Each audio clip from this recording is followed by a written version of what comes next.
Mi nombre es Arián Blanco de la Universidad Nacional de Lanús y hoy básicamente les voy a explicar qué fue la revolución agraria y cómo afectó esta a la revolución industrial. Primeramente tenemos que tener en cuenta que se llevan a cabo revoluciones porque son importantes para una economía, ya sea industriales o agrarias. Segundo, tenemos que entender que una revolución se trata de que hubo cambios, ya sea tecnológicos, drásticos de cómo se lleva a cabo el proceso de obtención de bienes. Teniendo en cuenta eso, podríamos definir, si hablamos de la revolución agraria, que hace 10.000 años no existía o existía muy poco excedente, en el cual este pequeño excedente, aunque fue pequeño, fue efectivo para que se promulgue de alguna manera la obtención de o el consumo y la mercantilización de bienes que no son alimenticios. Y al cabo de la revolución agraria, que se estima que es de 40 a 60 años, vemos que se duplicó el excedente. Primeramente era de 25% y este excedente pasó a 50%, con lo cual, gracias a esto, fue un alivio para la población porque esto no significó directamente que una mala cosecha significara hambre para alguien o para un pueblo o para una persona. Ya cuando nos vamos más o nos adentramos a lo que es la revolución agrícola, tenemos que tener en cuenta que hasta el año 1600 estuvo casi sin excedentes.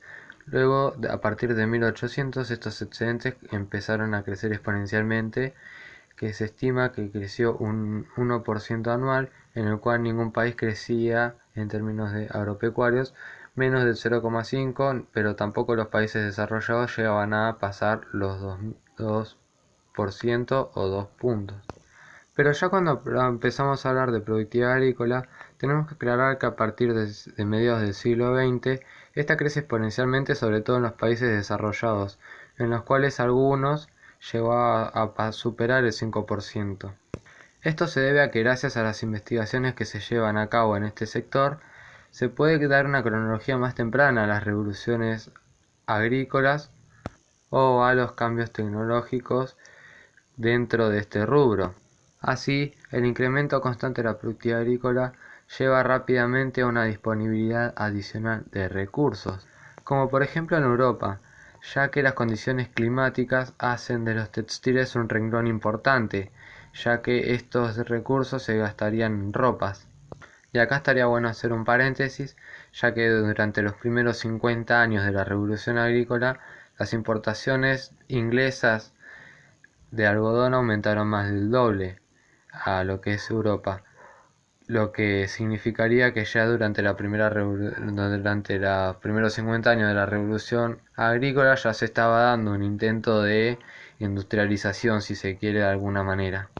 Además de que si se nos habla de algodón, tenemos que tener en cuenta que también, aparte de usarse para ropa, se usa para tratamiento mecánico, porque también esto impulsó la mercantilización textil.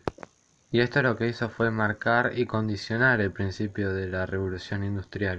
Y esto tuvo un papel muy importante, porque lo que hizo la revolución agrícola fue básicamente darle un poco más de excedente al trabajador, y esto el trabajador, y esto estimuló la demanda de bienes, lo que a su vez con la mercantilización de los bienes también se creó una oferta y a partir de ahí nace la industrialización, la revolución industrial. Y cabe aclarar también que el estímulo que hizo la revolución agrícola, o lo que fue impulsando a lo que hoy es la revolución industrial, fue tan importante entre comillas porque había un bajo precio en el acero y en el hierro, ya que si no hubiera habido un bajo precio en estos dos bienes, la revolución industrial hubiera sido hasta imposible, por una cuestión de inestabilidad económica. Tanto es así que si damos el ejemplo de Inglaterra, ya en el 1824, y cuando aún no existía el ferrocarril público, solamente el 30% de la fuerza laboral de este país seguía trabajando para la agricultura.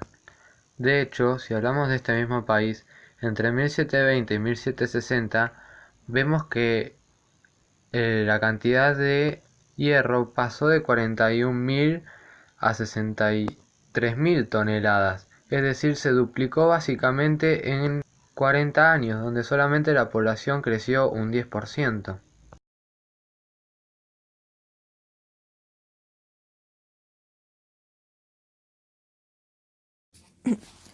Mayormente se da por hecho que los capitalistas industriales en la etapa de transición del feudalismo al capitalismo eran de la nueva clase social burguesa asociada al mundo financiero y manufacturero. Bayreuth nos revela que la agricultura fue el motor de la naciente industrialización, que esta no hubiera sido posible si no se daba el salto de la revolución agraria en la humanidad, similar al salto que se dio del periodo paleolítico al neolítico hace miles de años. La revolución agraria proveyó el crecimiento de la productividad, semilla para la floreciente productividad industrial. La productividad agrícola hizo viable la explosión demográfica necesaria para contar con la mano de obra necesaria y la creación de un mercado de consumidores que hicieron posible el inicio de la industria del hierro y el acero. Echado a andar, el aparato productivo hizo posible la financiación de la revolución industrial. La agricultura, desde sus comienzos, estaba asociada a la industria textil, en pleno proceso de revolución agrícola. Se comenzó a tecnificar el campo, se activa un proceso de búsqueda de maximizar el trabajo en busca de lograr mayor eficiencia y rentabilidad. Es así que los pequeños agricultores, al ver que no podían competir en un mercado cada vez más exigente, optan por dedicarse a la industria textil, lo cual les resultaba más rentable. Los grandes terratenientes con tierras menos fértiles también comenzaban a buscar alternativas manufactureras para lograr una mejor rentabilidad en aquellas tierras utilizando el capital que habían acumulado.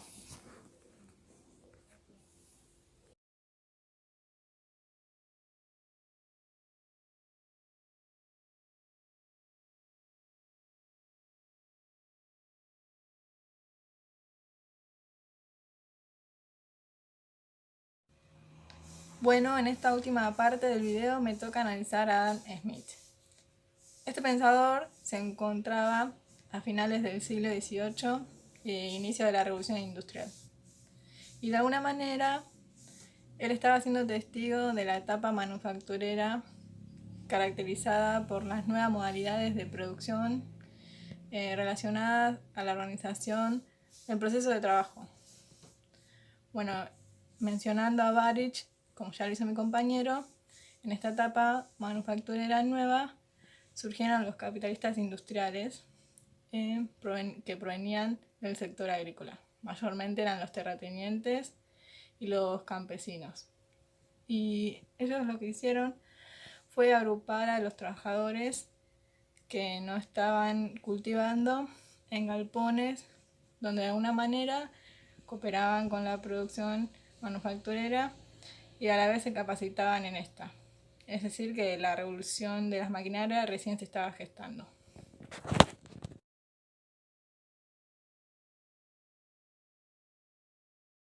Smith, para explicar las diferentes modalidades de producción que de alguna manera impulsaron a la industrialización capitalista, crea el concepto de división del trabajo, donde se puede ilustrar en un ejemplo de su época, que es la producción en la fábrica de alfileres. Él dice que un obrero que no está capacitado para realizar cierta tarea ni utilizar cierta maquinaria no podrá realizar ni siquiera un alfiler por día, ni tampoco si lo hace solo, porque eso conlleva una pérdida de tiempo. En cambio, existe la posibilidad de la subdivisión de las tareas que conlleva la realización de ese producto. Por ejemplo, un obrero estira el alambre, un segundo obrero lo corta, un tercero le corta la punta, un cuarto lo puede esmaltar, y etc. Así con todos los procesos de producción hasta llegar al producto final. Esto hace que la producción sea más mecanizada y aumente la capacidad productiva de la empresa y por lo tanto el país.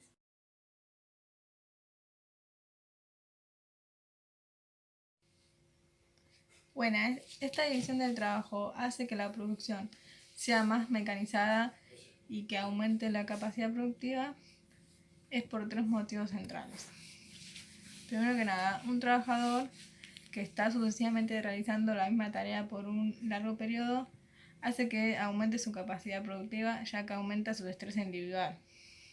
Segundo punto, ese trabajador que está concentrado en una sola tarea hace que no se mueva para agarrar una herramienta ni para cambiar de posición, por lo tanto se eliminan tiempos muertos, que eso se traduce a producir más, ya que ese tiempo que no están perdiendo lo están produciendo. Y tercero, todo lo dicho anteriormente hace que se faciliten las invenciones de nuevas maquinarias que facilitan la producción y de alguna manera la abrievan y hacen que el trabajo de muchos hombres lo termine realizando uno solo.